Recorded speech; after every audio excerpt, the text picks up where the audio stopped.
when you said you were learning and looking, I get the learning. Yeah. I get that you're just like trying to understand the business and the industry, et cetera. But when you were looking, what are you looking for? Are there key metrics? Are there cars per day? Is it like what the population growth is? Like what are the key metrics when you're trying to find a laundry spot?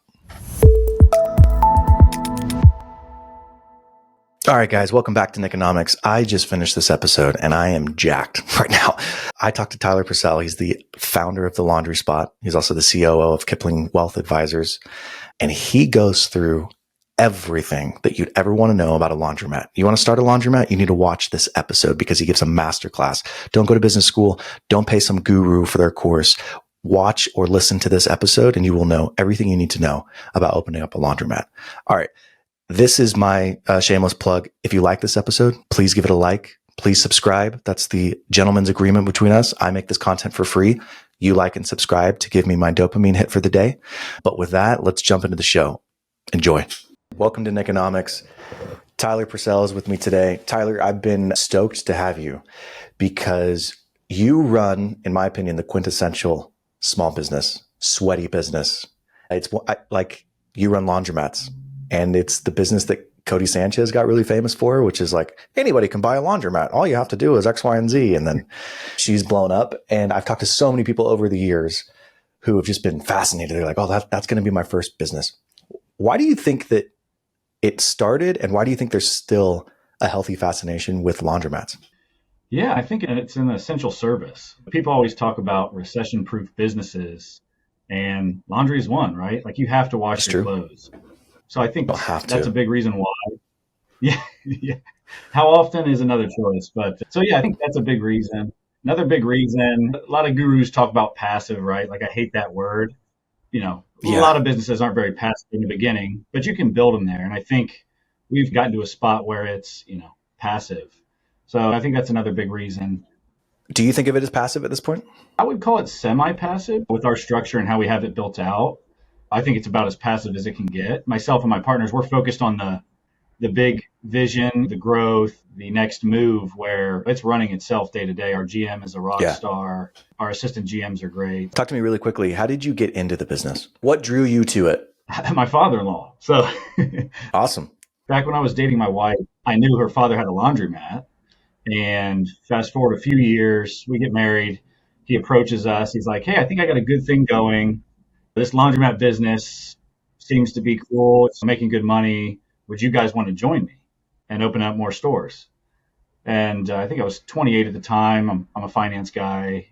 And so I was like, laundromat's not the coolest, sexiest business, but if it makes money, let's figure it out. So he opened up his books. I looked and I'm like, wow, these crank. If we could have 5, 10 of these. What was wow about it? Tell me what was wow about it. So back then, eight years ago, I think they were netting like $200K each location. Off of what revenue? Like his stores at that time were doing like 550, about 550K top line. Doing 550 and netting 200? Yeah, margins are great. That's another reason people love it. Gosh. Yeah. Holy crap. That's incredible. I didn't know that. Oh, yeah. I mean, his stores were running at about 50% profit margin. Jeez Louise. Okay, we need to just end this episode now. This is going to make even more people get into the space. This is ridiculous. Yeah. Yeah. So I'm like, wow. How long had he owned the business before you started looking at it? Wow. His first laundromat was 2006. Long time. Long time, yeah. He's an OG of the laundry business. So he opens his books to you. He says, look, Tyler, welcome to the family. You married my daughter. And now you're taking over the family business. And you liked what you saw and decided, all right, let's do this. Let's go into it. Yeah. So my other partner is my brother-in-law. So he approached my wife and then also his son. It's great. He's great at all things I'm not great at. So graphic design, software engineering background. So we came together. We wanted to rebrand everything. My father-in-law's store was called Coin Laundry at the time. Okay. So we're like, okay, it says what you do, but it's not terrible. Maybe we can spice this up a bit. Yeah. So we got together and dreamed up the laundry spot, created the logo, the branding. And so super proud of what we created. We love the brand, love the name. walk me through really quickly before we get into like the nitty gritty of the business. So that was 8 years ago. You get into the business. You've gone from one location to four. Yeah. What did that progression and timeline look like? Was it like one store every 2 years, or did it get back end loaded? Yeah, so there was a lot of learning for us because I knew nothing about the laundromat industry. So before we even had our first location picked out, I think we were learning and looking for about 2 years. And then, found our first location, got that one up and running. That one took about 6 months for build out before it was open. So about 2.5 years. Hold on. You said found your first location. I thought you already had a location up and running. You're saying your first next location? Our first laundry spot technically with us as a team. Oh, okay. Are you involved in that other business with your father-in-law? The coin? Yeah, he rebranded. Okay.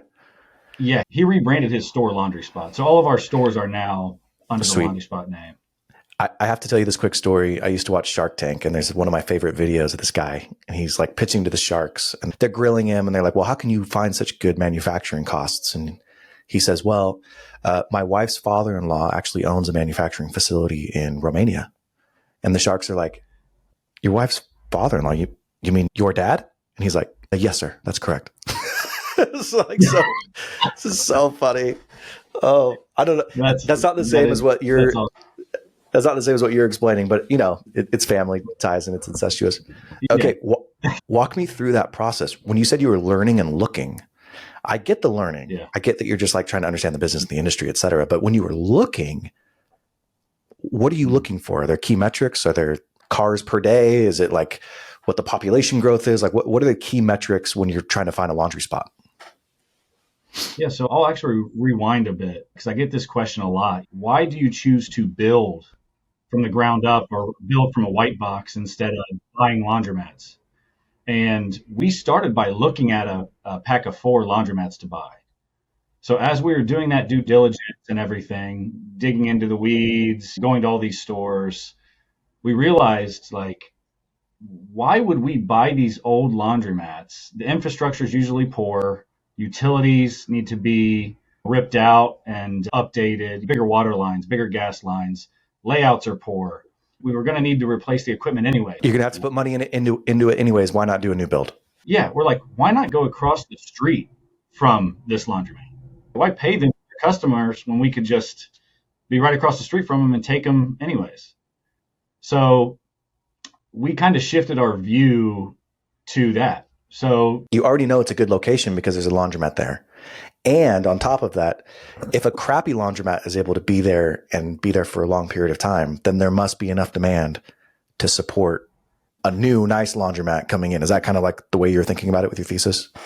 Exactly. Yeah. So we'll go out and we'll look around, and if we see a pocket of 3 or 4 laundromats and a decent radius of each other, then we'll dive into each one. Okay. What do they look like? Are they shitty old laundromats? What are their Google reviews?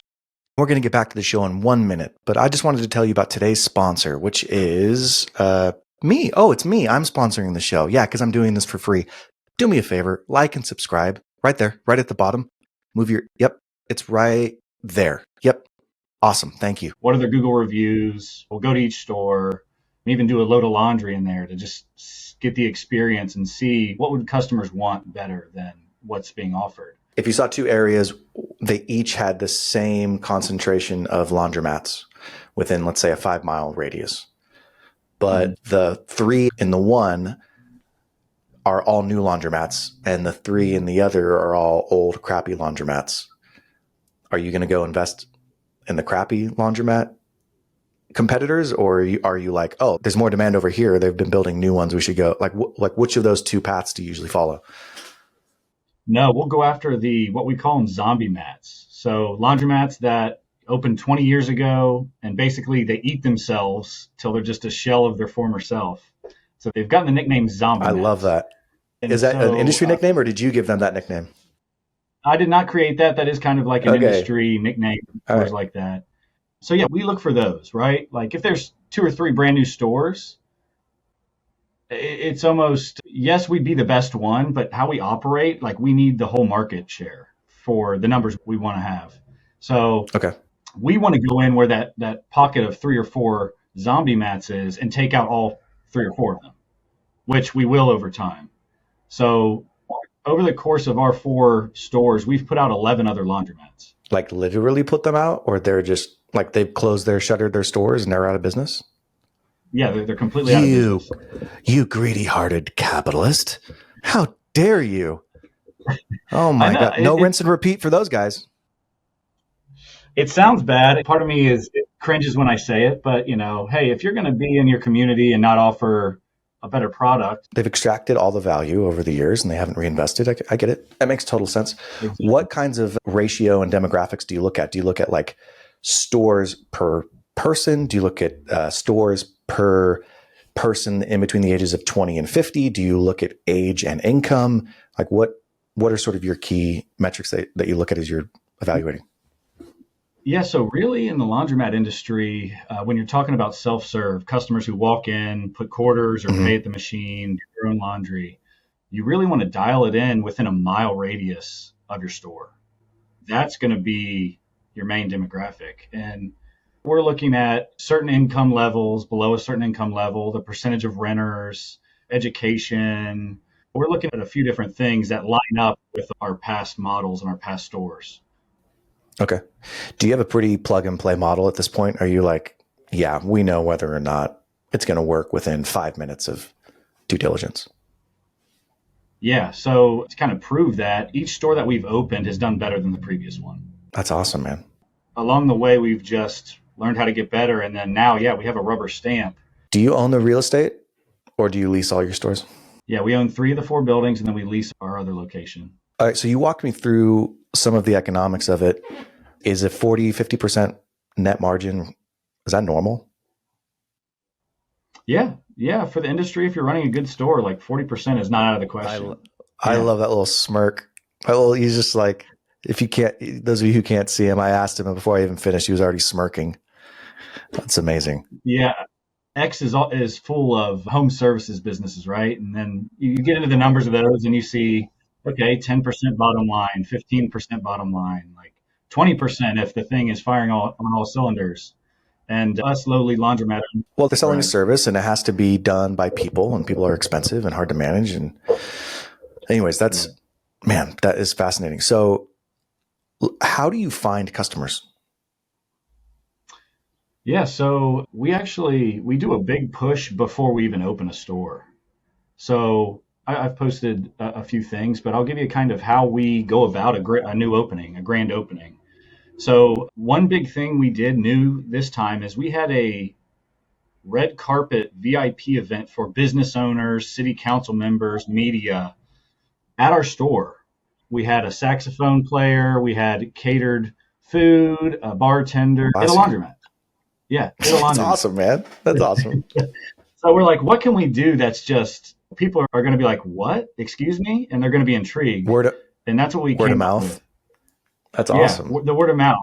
So we got about 60 attendees from that party. So from the media that were there, we had articles written about us. We had video in the local news. And so the word started to spread. We also do physical mailing, postcard mailing. Some people say physical mail is dead, but we find it very, very positive in our industry. So we'll do a coming soon mailing. What about digital? Do you do any SEO, pay-per-click, any of those types of marketing? Yeah, we do. And I'm probably not the one to ask. My brother-in-law is the one who heads all that up. But yeah, we do. Just your response to it kind of tells me like, that's not the main avenue you're getting customers through. Right. Correct. Yeah. That's interesting. Yeah.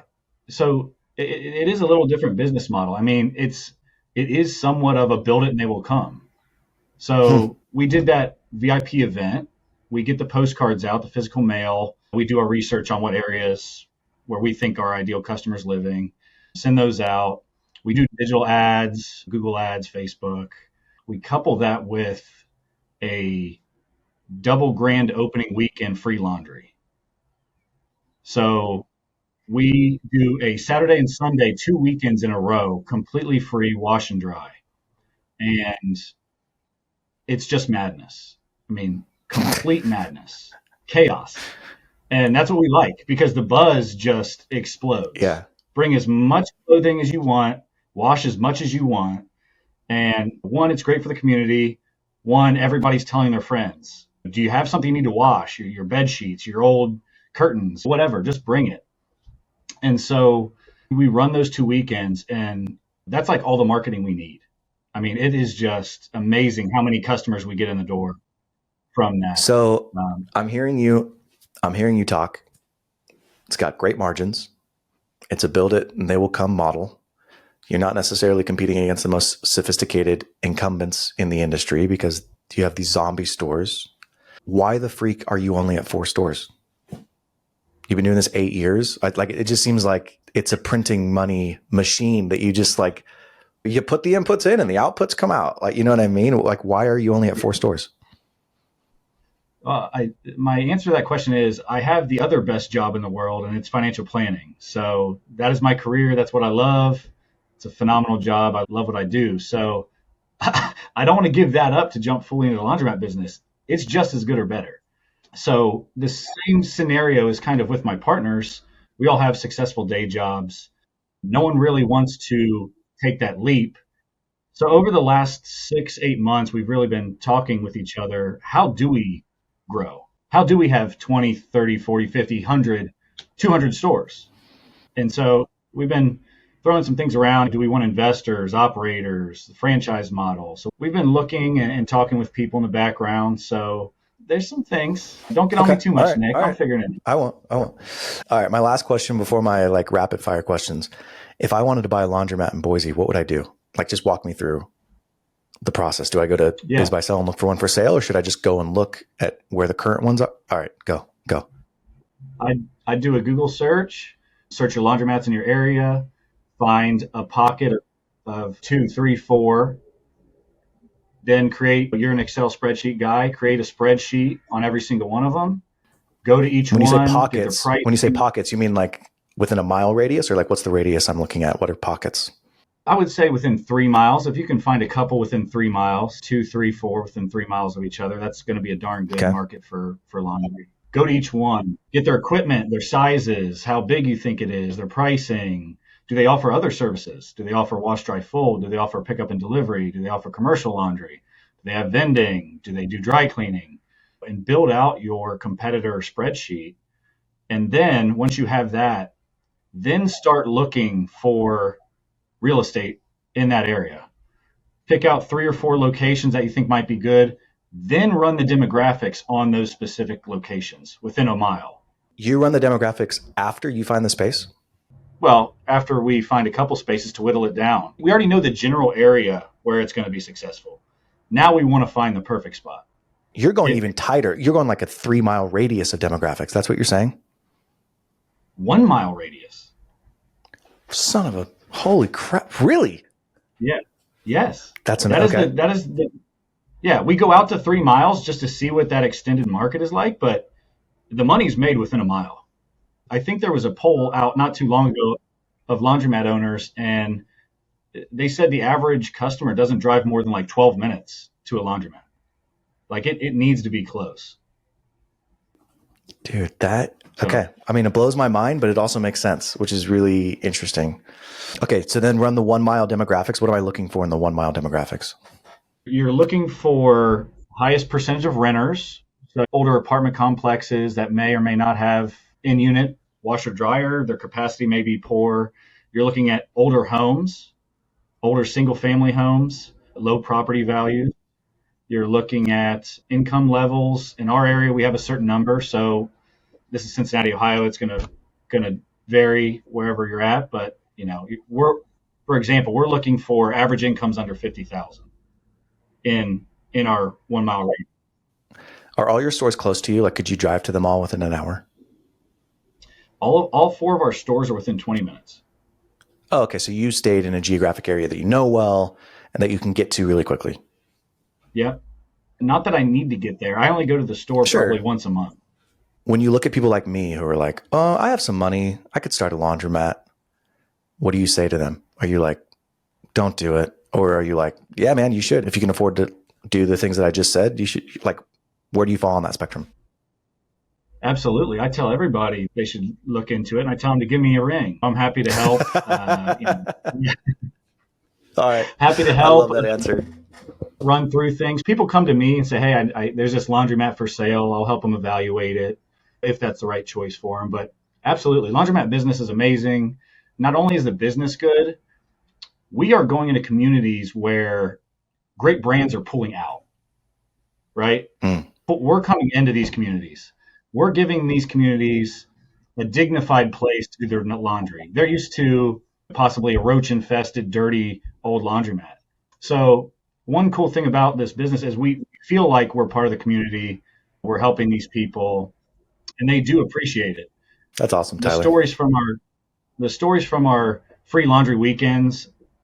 I mean, I could sit here all day and tell you just like how many people come up to us and tell us how thankful they are. So that's another part I really love about our business.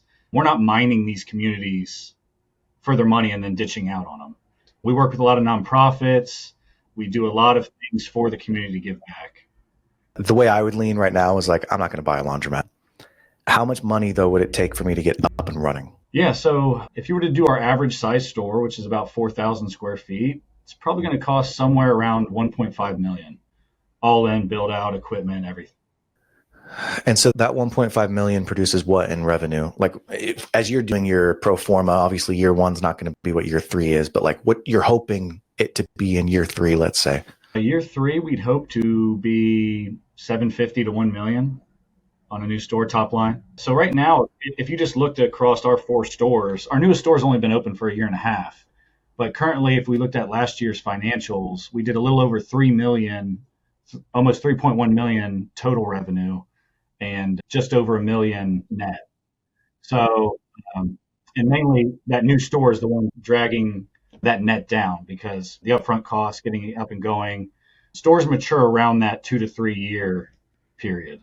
Thank you for being so open and transparent. This has been fascinating. All right, I got some rapid fire questions for you. What do you love about this business? I love that it's not only is it a great business, but again, I feel like I'm helping people, right? If you put a McDonald's in a location or something like that, are you really helping the community that much? I feel like we are. Yes, you are. What do you hate about this business? I don't think I hate anything. It has its trials and tribulations like any business, but hate's a strong word, man. I don't hate anybody. Don't hate any businesses. So I'll say nothing. Okay. What keeps you up at night? Why I don't have 100 laundromats already? That's a good answer. Is there somebody on Twitter, business Twitter, that you aspire to be like in 5 years? Should I say you since I'm on your podcast? No, please don't say. All right. I like this question. Business guys are really jealous of real estate guys because they look at the real estate and they're like, oh man, I'd love to have some asset-backed business, steady Eddie, consistent cash flows, no headaches. And then the real estate guys look at the business guys and they're like, man, it would be really nice to have like a business that could grow and it has cash flows and they've got flexibility, yada, yada. It's this grass is greener sort of mentality. What industries are you most jealous of right now? Ooh, that is a tough one. I mean, I love the commercial real estate bros. Like, we technically own some commercial real estate with the laundromats. So I would love to have some of these warehouses, the commercial real estate warehouse properties. These guys building these 2 million square foot facilities and leasing them out to Amazon are just absolutely killing it. And That's funny. You're not the only person. You're not the only person who said commercial real estate. I've gotten commercial real estate a couple of times. It's great. Yeah. And I guess that's a little more specific area inside of commercial real estate, but that's always intrigued me, man. I have near my neighborhood, they just put in some massive facilities. And I just always wonder the numbers behind them. You know, you should get somebody on here who deals in that space. Dude, that's awesome. All right. Here's my last question. What are you obsessed with right now? I've been spending a lot of time trying to grow this laundromat thing. So I mentioned there's a lot going on in the background, but man, my head's been going crazy with ideas on how to get 400 laundry spots out there in the U.S. Where can people find you? Where's the best place? Is Twitter? Is email? Yeah, online. Find me on Twitter at Tyler Purcell 24, Mr. Laundry and Finance.